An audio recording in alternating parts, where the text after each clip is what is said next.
Dans cette vidéo, je vais te montrer comment coudre la culotte Léonie de Atelier de Guillemette.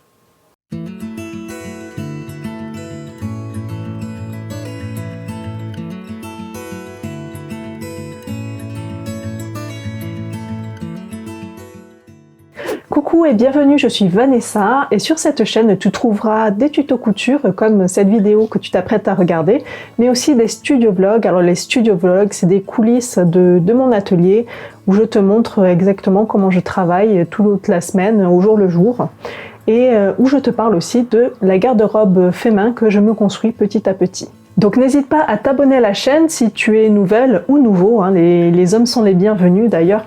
Je suis sûre que si tu te manifestes dans les commentaires, tu seras très bien accueilli par la communauté. Léonie, c'est le tout dernier patron de Guillemette, de Atelier de Guillemette, qu'elle a créé pour le challenge en partenariat avec Makerist. Donc c'est le challenge couture lingerie positive. Ce challenge se déroulera jusqu'au 10 février 2021 et le patron est téléchargeable gratuitement sur le site de Makerist jusqu'à cette date-là, donc pendant toute la durée du challenge. Donc je te mets le lien dans la description sous la vidéo. Donc via ce lien, tu auras le patron à télécharger, mais aussi toutes les informations pour participer au challenge parce qu'il y a plusieurs catégories, il y a des lots à gagner, etc. Il y a aussi toute une série de lives Instagram qui sont programmés, donc des lives où on pourra parler de la couture de la lingerie, mais pas que. Donc n'hésite pas aussi à t'abonner au compte Instagram de Makerist parce que tous les lives se passeront là-bas, chez eux. Si tu regardes cette vidéo et que le challenge est terminé, tu peux quand même trouver le patron Léonie dans la boutique de Guillemette. Donc je te mets le lien dans la description sous la vidéo pour aller directement sur sa boutique.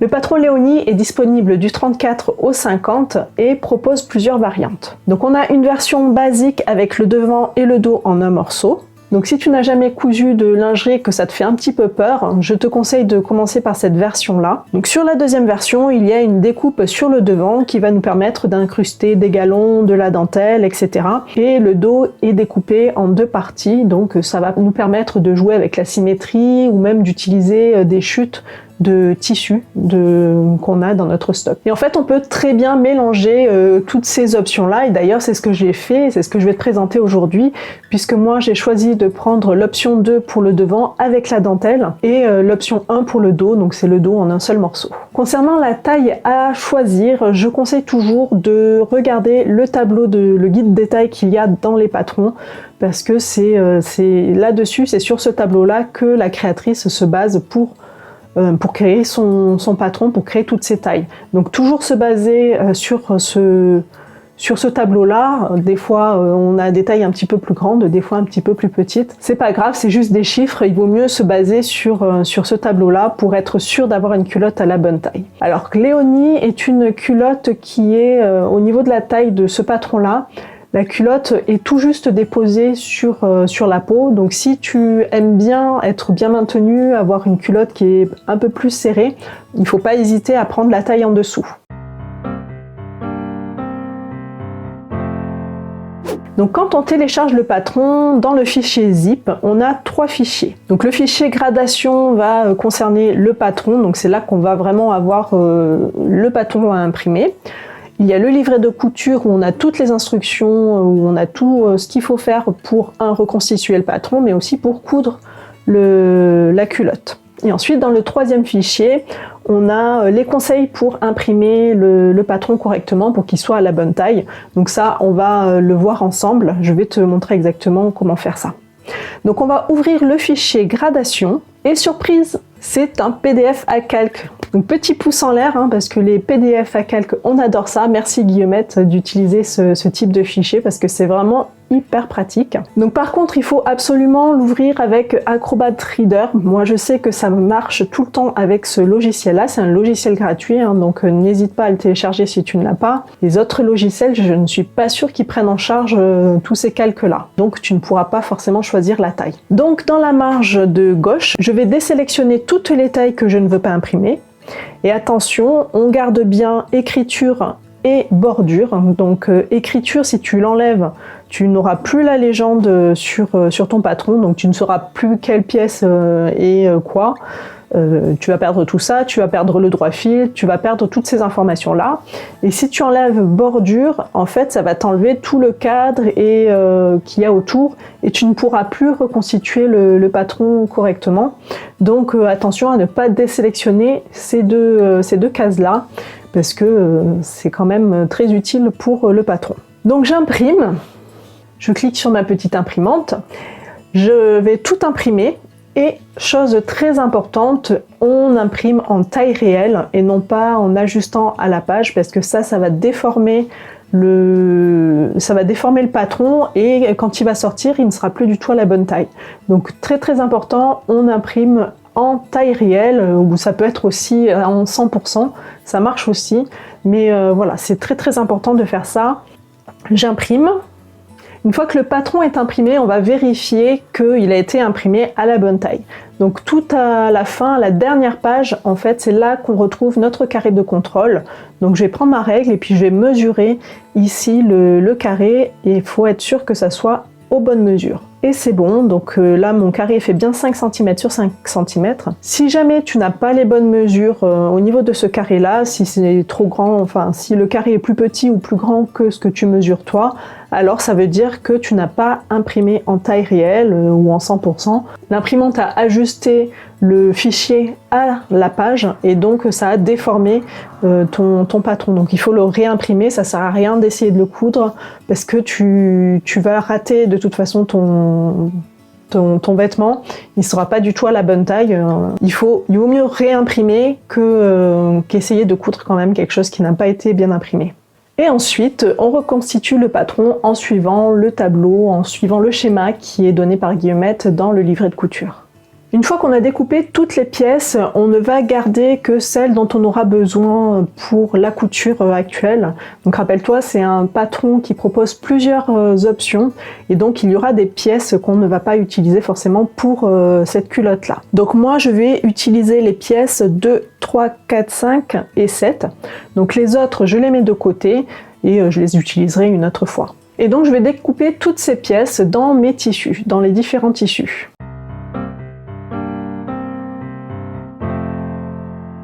Donc pour découper la dentelle, donc pour que ça soit bien symétrique, il faut plier la dentelle en deux en superposant bien les motifs qui sont identiques. Donc moi ma dentelle ici est très large, donc je vais la plier horizontalement. Mais si tu as une dentelle qui est plus fine, que tu dois plier dans l'autre sens, verticalement, dans ce cas-là, il faudra bien que tu cales les motifs identiques sur les mêmes motifs parce que sinon ce ne sera pas symétrique et bon, ça risque d'être un petit peu bizarre au niveau du devant de la culotte. Donc attention à bien superposer correctement les bons motifs pour que ça soit joli. Donc le patron, on le pose au niveau des creux de la dentelle, donc toutes les bosses de la dentelle doivent dépasser du patron et je découpe.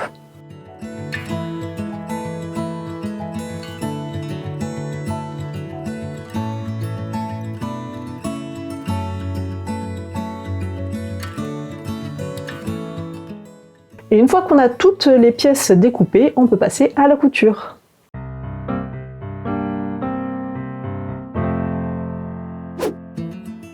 Alors on pose la dentelle dans le coin sur l'endroit du devant en alignant bien les bords. Donc on a les deux pièces à l'endroit face à nous, j'épingle.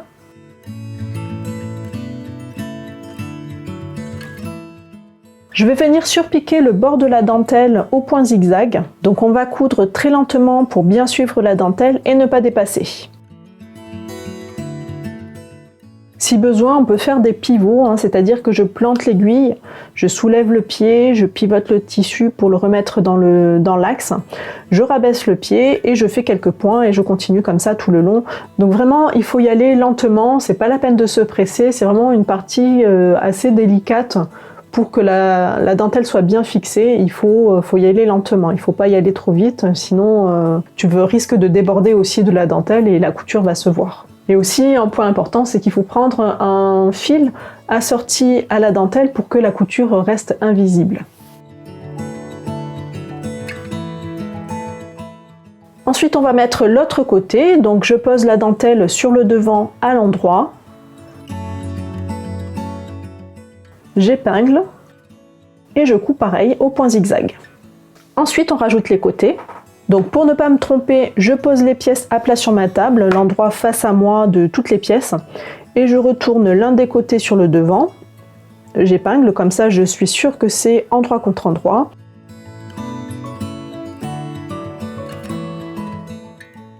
Et pareil de l'autre côté. Et je vais coudre à la surjeteuse à 5 mm du bord. Donc si tu n'as pas de surjeteuse, tu peux faire un point zigzag ou un autre point élastique de ta machine à coudre, ça marche aussi très bien.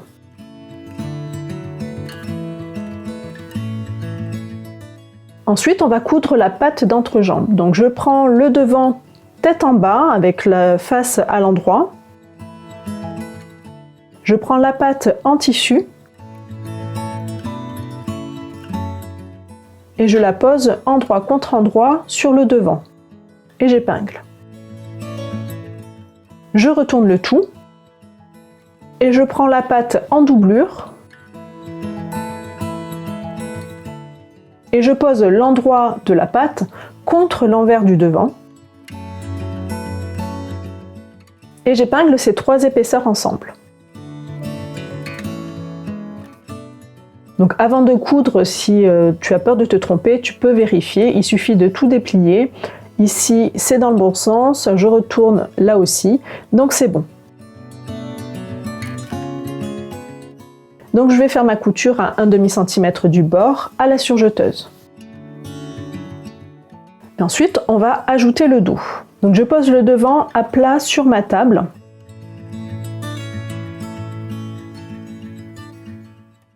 Donc je prends le dos.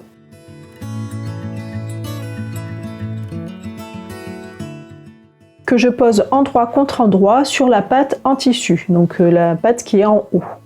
J'épingle.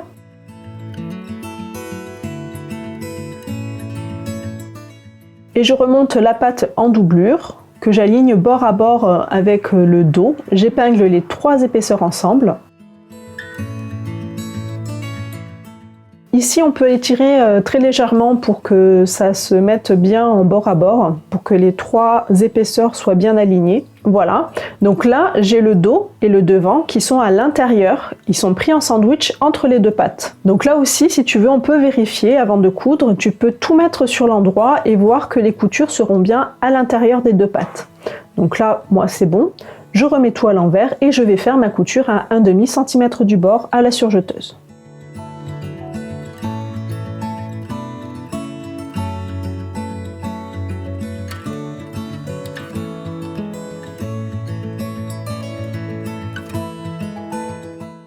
Donc maintenant, on va coudre les côtés. Donc je pose le dos sur le devant, endroit contre endroit. J'épingle.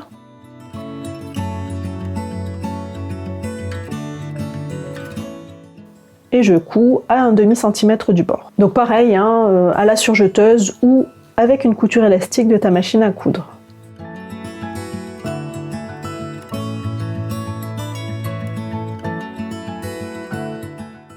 Et voilà, donc il ne reste plus qu'à coudre les élastiques. Donc pour les tours de cuisse, on va commencer au milieu de la patte. Et pour les tours de taille, on va prendre la couture côté, une des coutures côté de la taille. Comme mon élastique est plus large que ce qui est prévu pour le patron, je vais coudre à la machine à coudre mes élastiques avec un point zigzag. Donc sur ma machine, je pose ma culotte endroit face à moi sous le pied. Par-dessus, je pose mon élastique à picot endroit contre endroit avec les picots dirigés vers la culotte, vers la gauche. Et je vais coudre au ras des picots de manière à ce que quand je retourne l'élastique sur l'envers, il n'y ait plus que les picots qui soient visibles sur l'endroit. Pendant la couture, il faut tendre l'élastique très légèrement, il ne faut pas l'étirer complètement, mais juste le mettre en tension. Et il faut aussi faire attention à ne pas étirer le tissu en dessous. C'est vraiment la partie la plus difficile dans la couture de lingerie, c'est de garder une bonne tension, une tension suffisante, mais pas trop étirée, pas trop relâchée.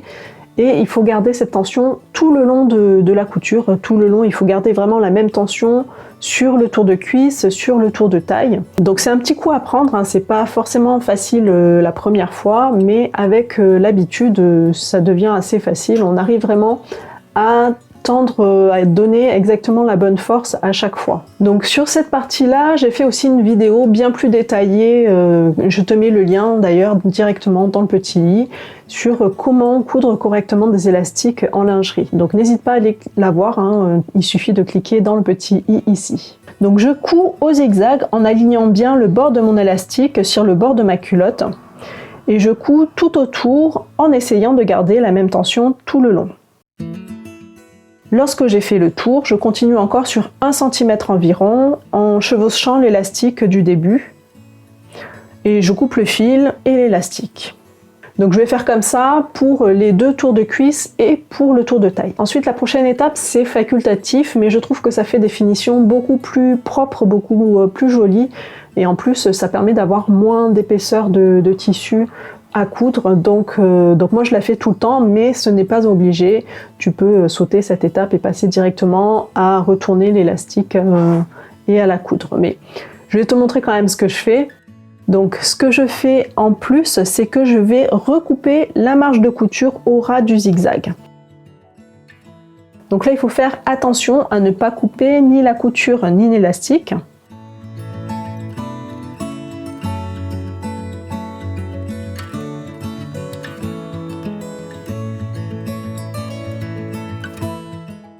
Ensuite on replie l'élastique sur l'envers.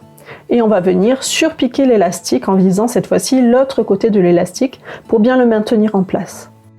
Pendant la couture, il faudra garder la même tension qu'on avait avant. Donc il ne faut pas étirer, il faut juste que le tissu passe bien à plat sous la machine. Donc pour cette surpiqûre, j'utilise un zigzag triple parce que c'est plus élastique que le zigzag classique. Mais si ta machine ne fait pas le zigzag triple, le zigzag normal, ça va très bien aussi. Je surpique donc tous les élastiques comme ça. Et c'est fini, la culotte est terminée. Et voilà, ce tuto est terminé, j'espère qu'il t'a aidé. Si tu as réalisé cette culotte, n'hésite pas à nous taguer sur Instagram. Donc je te mets les liens de tout le monde ici, là. Et je te dis à très vite pour une nouvelle vidéo.